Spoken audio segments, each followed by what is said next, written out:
বলল, তোর কথা মতো আমি পড়ালেখা বন্ধ করব? হুম? পড়াশোনা করে বাজে হচ্ছি? আরো হব। কি করবি তুই? কর। কথা শেষ করে আর কাউকে কিছু বুঝে ওঠার আগেই বসে থাকা শিশিরের চুলগুলো দু হাতের মুঠোয় নিয়ে জোরে আচ্ছা মতো টেনে দিয়ে ভৌ দৌড় দিয়ে পালালো। আজকে আর সুযোগটা হাতছাড়া করলো না। শিশির বসে আছে বলে নাগালো পেয়ে গেছে চুলগুলো। তার চুল ধরে টানে শুধু, এবার সেও সুযোগ বুঝে টেনে দিল। সবাই হা করে তাকিয়ে রইল।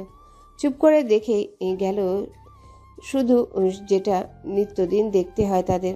এদিকে কুয়াশা দৌড় দেবার সময় ভেঙচি কেটে শিশিরকে ভুলে গেল। দেখ কেমন লাগে। সকাল 7:35। মালিথা ভিলার সকল সদস্যই ঘুম থেকে উঠে পড়েছে। বড়রা তো ফজরের নামাজ আদায় করে আর বিছানার শরীর এলোই না। নামাজ শেষে বাড়ির গিন্নিরা রান্নার কাজে লেগে পড়েন, কারণ বাড়ির প্রতিটা সদস্যই নিজ নিজ দৈনন্দিন কাজে কর্মে বেরোবে। কেউ স্কুল কলেজে তো কেউ অফিস আদালতে। ছোটরা নামাজ আদায় করে আরেকটু ঘুমিয়ে নেয়। সবাই না অবশ্য, যার যার ইচ্ছায় তারা ঘুমোয়। বাড়ির একমাত্র বড় ছেলে বউ এখন বৃষ্টি, তার জন্য বাড়িতে সকল রকম সুযোগ সুবিধা আছে। কুয়াশার মতো করেই তাকে দেখা হয়। রান্নাবান্নার কাছে তাকে তেমন একটা যেতে হয় না। সব শাশুড়ি চাচি শাশুড়িরাই করেন, মূলত ওনারাই তাকে কিছু করতে দেন না। তাকে বলা হয়েছে রান্নার কাজ তাকে না দেখলেও চলবে, এমনকি বাড়ি ঘর দৌড়েও পরিষ্কার করা লাগে না। এত বড় যৌথ পরিবারে বাড়ি পরিষ্কার করার জন্য আলাদা লোক রাখা আছে। কাজের খালা এসে পরিষ্কার করে দিয়ে যায়। শুধু রান্নার কাজগুলো গিন্নিগুলো করেন। এটা বংশের নিয়ম। এই বংশের কোনো পুরুষ কাজের লোকের হাতে রান্না খান না। বৃষ্টির শাশুড়িরা এখনও জোয়ান বলা চলে। বয়সের ছাপ সবার মুখে পড়েছে, কিন্তু এখনও কর্মক্ষমতা থেকে পিছিয়ে পড়েননি। সকলে বেশ কর্মঠ, নিজেদের কাজ নিজেরাই করে নেন। বৃষ্টি তবুও বসে থাকে না। বাড়ির একমাত্র বউ হয়ে বসে বসে খাওয়াটা দৃষ্টিকটু। বসে খেতে তারও ভালো লাগে না, এমনকি সারাদিন বসে থাকতেও ভালো লাগে না। তাই শাশুড়িদের হাতে পিঠে যতটুকু পারে করে দেয়, সাহায্য করে সকলকে। মাঝে মাঝে 3 শাশুড়ি 2 শ্বশুরে জামা কাপড়ও কেচে কুচে দেয়। ছেলে বউ হিসেবে বৃষ্টি বেশ আন্তরিক, হবে না কেন? মেয়েটার মা নেই, বাবা মানুষ করেছেন। মধ্যবিত্ত পরিবারের মেয়ে বৃষ্টি, সৎ মায়ের ঘরে বড় হয়েছে, এজন্য শ্বশুর শাশুড়ির কদর একটু বেশি তার কাছে। এই যে এখন 3 শাশুড়ির সাথে কাজ করছে হাতে হাতে। মেজ শাশুড়িকে একটু বেশি সাহায্য করে, কারণ তিনি ঘরের কাজ সামলে আবার বাইরের কাজ সামলাতে গেলে একটু বেশি হিমশিম খান। এর মাঝে কুয়াশা ঘুম থেকে উঠে গুঙ্গি গুঙ্গি কাঁদছে, এর সাথে অস্পষ্ট স্বরে চেঁচাচ্ছে। কেমন অস্বাভাবিক লাগছে শুনতে। কাঁদতে কাঁদতে উপর থেকে নিচে নেমে আসছে। কান্নার সাথে জোরে জোরে চেঁচানোর ফলে চেঁচানোর শব্দটা কেমন মতো বেরোচ্ছে। নিচে নেমে সোজা মায়েদের কাছে চলে গেল। তার অবস্থা দেখে রান্নাঘরে উপস্থিত সবাই ভ্রু কুঁচকে তাকালো। বিষয়টা সবাই কিছুক্ষণ ধরে পরখ করলো বুঝতে। ঠিক বিষয়টা কি যখন চোখে পড়ল তখন হতভম্ব হয়ে গেল। এ কি অবস্থা! বৃষ্টি তড়িঘড়ি করে বেরিয়ে এলো কুয়াশার কাছে। এসে জিজ্ঞাসা করলো, এই কুয়াশা, এ কি হয়েছে তোমার? এমন হলো কিভাবে? কোথা থেকে লাগলো? কুয়াশা মুখে উত্তর করতে পারছে না। ওর মুখের বাক্য শুধু উম উম আজমিরা বেগম কাছে এসে বললেন, এটা তো কাঁঠালের আঠা। তোর হাতে মুখে কিভাবে লাগলো? তুই তো কাঁঠাল খাইসি না, তবে আঠা লাগলো কিভাবে? মায়ের প্রশ্নের উত্তরও করতে পারল না কুয়াশা।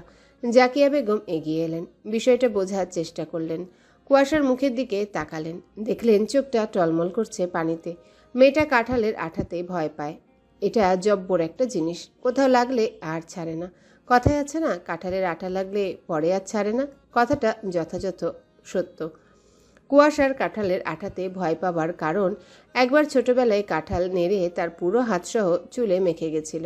সেটা কিভাবে কি হয়েছিল কে জানে। বেচারা পাকা কাঁঠালই তো শুধু নেড়েছিল, কে জানতো পাকা কাঁঠালের আঠার আবার এত তেজ। অপছন্দ থাকা সত্ত্বেও শখের বশে পাকা কাঁঠাল ছাড়াতে গিয়ে বোটার অংশ ধরার পরে সারা হাত সহ জামা এবং চুলে পর্যন্ত মেখে একাকার অবস্থা। হাতেরগুলো তেল দিয়ে তুলতে পারলেও চুলগুলো রক্ষা করতে পারেনি, কেটে ফেলতে হয়েছিল চুল। তখন চুল অনেক ছোট ছোট ছিল বলে সমস্যা হয়নি। বেচারি স্বাস্থ্যক থেকে কাঁঠালের ধারে কাছেও যায় না, এমনকি সহ্যও করতে পারে না। এছাড়া শুধু যে আঠা লাগার ভয় তা না, পাকা কাঁঠালের গন্ধই সে সহ্য করতে পারে না। আর তার নাকি বমি আসে গন্ধে। তার ভাষ্যমতে দুনিয়ার সব থেকে অসহ্যকর, বিরক্তকর এবং জঘন্যতম ফল কাঁঠাল। এমনকি তার ধারণা কোনো আবাল ব্যক্তি এই কাঁঠালের মতো অসহ্যকর একটা ফলকে জাতীয় ফল করেছিল। এর থেকে আম লিচু তো ঢের ভালো, কি সুন্দর গন্ধ আর খেতে মজা। জাকিয়া বেগম কুয়াশার হাত ধরে বসার ঘরে এলেন। সেখান থেকে জোরে জোরে শিশিরকে ডাকতে লাগলেন। শিশির তখনও ঘুমের মাঝে মায়ের ডাক কানে পৌঁছাতে সে উঠে এলো। বসার ঘরে জাকির, মালিথা, জাহিদ, মালিথা সহ তুষার, তুহিন ছিল। এরপর জাকিয়া বেগমের বাজখায় কণ্ঠ পেয়ে শিশির সহ নিহার, হিমেল উঠে এলো। জাকিয়া বেগম রাগে ফুঁসছেন। কত বড় সাহস ছেলেটার! কিছু না বলে একদম সাহস বেড়ে গেছে। জাকির মালিথা জিজ্ঞাসা করলেন, কি হয়েছে জাকিরা? ওভাবে চেঁচাচ্ছ কেন? আসতে চেঁচাও, দরকারে ওপরে গিয়ে উঠে গিয়ে ডাকো। তুমি তোমার ছেলের কাণ্ডজ্ঞান দেখেছো কি করছে? কি করছে কি? সেটা তোমার ছেলে আসলে জিজ্ঞাসা করো কি করেছে ও আর কেন করেছে। স্ত্রীর কথা জাকির মালিথা ভ্রু কুচকে রাশভারী মুখ নিয়ে চেয়ে রইলেন। জাহিদ মালিথা স্বভাব সুলভ চুপচাপ বিষয়টা বুঝতে তাকিয়ে রইলেন।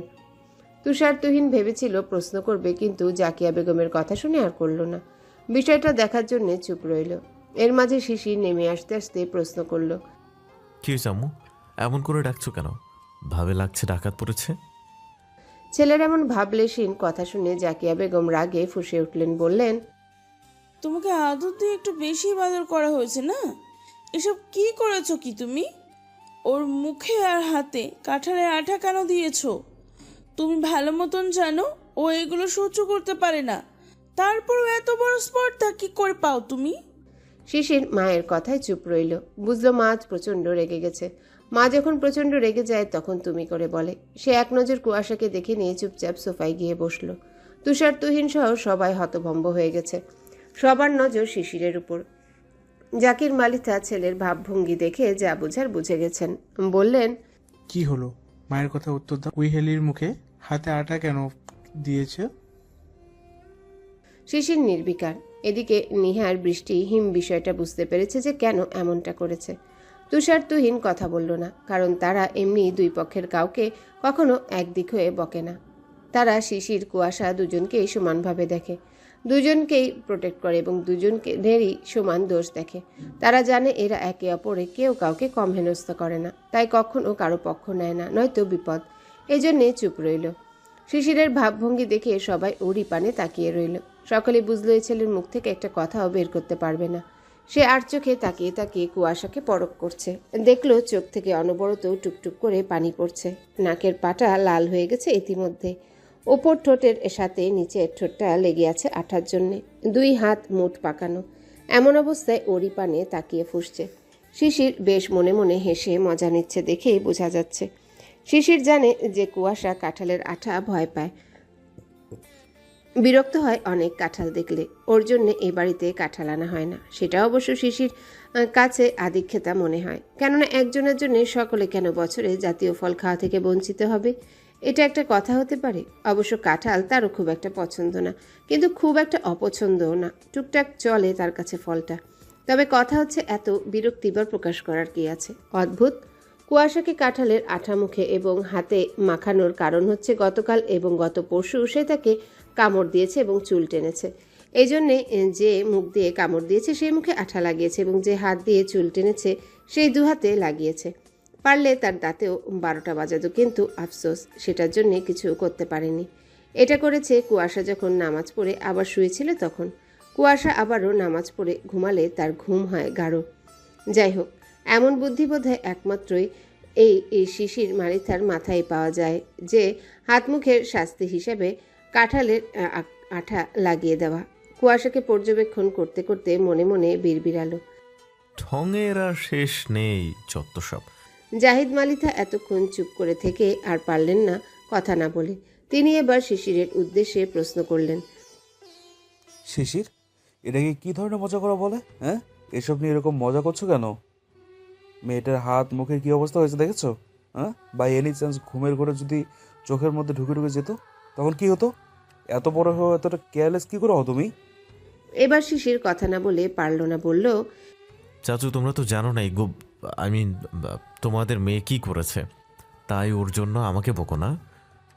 ওর জন্য আমাকে বকছো কেন? হতো তোমরা শুধু আমার দোষ ধরো। ও যে আমার সাথে লাগে তখন চোখে পড়ে না তোমাদের? শিশির, তুমি যথেষ্ট বড় হয়ে গেছো। কুয়াশা এখনো ছোট, অন্তত তোমার থেকে ছোট। ও বাচ্চামি করে বলো, তুমি কেন ওর সাথে তার মেয়েটি বাচ্চামি করো কেন? হ্যাঁ, আগে ছোট ছেলে যা করেছো করেছো, এখন তো যথেষ্ট বুদ্ধি এবং বড় হয়েছো, এখনো কেন এরকম? হ্যাঁ, অভ্যাস পাল্টাও।